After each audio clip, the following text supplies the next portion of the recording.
Hello, everyone. Welcome to episode 85 of Chatting with Anthony. I will be asking the question, where is the balance of God's complete control and our free will? Now, maybe that question isn't grammatically correct. I probably should have fixed that. But basically what I'm trying to get at is God is in complete control, but it's very clear throughout the Bible that we have free will. So how do you reconcile that? Like, how much of it is us and how much of it is Him? And I know I did touch on this a bit in the last episode, but I'm gonna continue with it. So our free will abides within His complete control.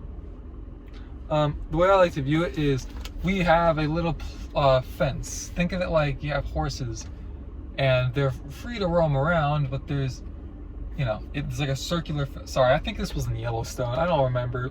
My grandma watched something with me, and this is how it was portrayed. The horses were in like this fenced-in area, and it was like a circle. Within that, they could run around and play with each other and whatnot, but they couldn't really go outside of that. I like to think of it like God has His hands, like He has His hands on the whole world. I like to think like God has us each in like our own little plaything. I got that from Woody from Toy Story. And it's kind of funny when you think about it. It's like the Woody quote was, "You are a child's plaything." We are like children in God's plaything. So I guess I kind of had to expand upon it to make it work. But regardless, that's how I try to view it, right? God will let us go so far, but if you're in God's hands, then I guess what I'm saying is you can't literally do whatever you want. But neither here nor there. In terms of, I don't know how exactly to quantify all this. Like, I wish I did, but maybe if you read into the Bible more, you could understand more. But I would like to point out that when I say it's within His complete control, He can send, like in the Old Testament, He would send like an angel, and the angel would kill thousands of men in that one night. This was within, I believe, the story of David. I don't remember where exactly.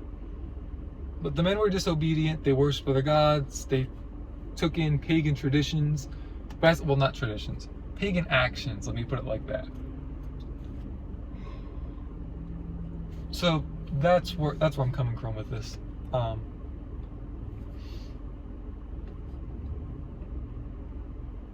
You could also view it like a template, and that we operate within the guidelines that He has set up.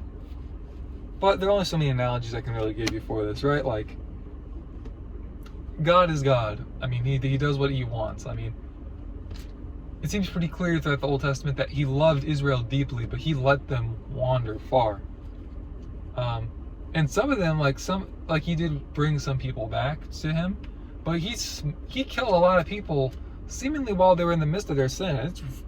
There's nothing in the Bible for me to assume that those people went to heaven when they died, which is really sad to think about. But I mean, from what I've gathered, that seems to be what happens. So it's not at all for me to say like just do what you want because God will bring you back eventually. God is a holy and righteous God, and you can't just expect to live as you please.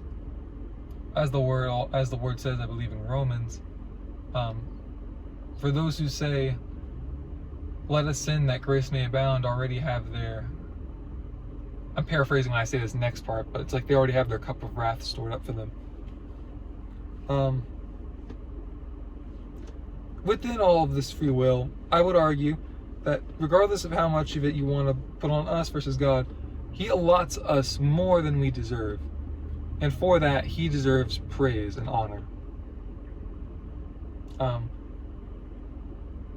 We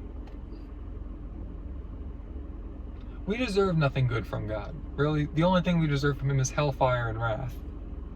So the fact that He gives us this life, and that even when we walk away from Him, He doesn't just like smite us dead not immediately, but like the people of Israel were, in tribulations all the time. Not to say that, like for example, they lived peacefully within their pagan lifestyles before God's wrath came upon them. And if you look at America, it seems that we're kind of trending that way. I hope that we don't end up getting there. But I mean, I'm sure we're going to. I mean, the whole world's really going to be in like a famine before Jesus comes back. I guess I'm really just looking out for me. I'm just kind of thinking of it like, I'd like to have nice things in life. I don't want to live in a world where somebody gets murdered over a hot dog. Well, that happens nowadays anyway, so I guess I didn't get my wish. But regardless of that, God is worthy of all of our praise and honor, and that's another sermon. But you can go worship music and they'll tell you that too. It's not a knock on worship music, it's just me saying you can go elsewhere to find that information pretty easily. But regardless of that, God is completely in control, and we are somewhat in control. And that's all I have for this episode. Thank you guys for watching. God bless, stay safe, and I'll see you bozos. I forgot to say that last time. I'll see you bozos in the next one.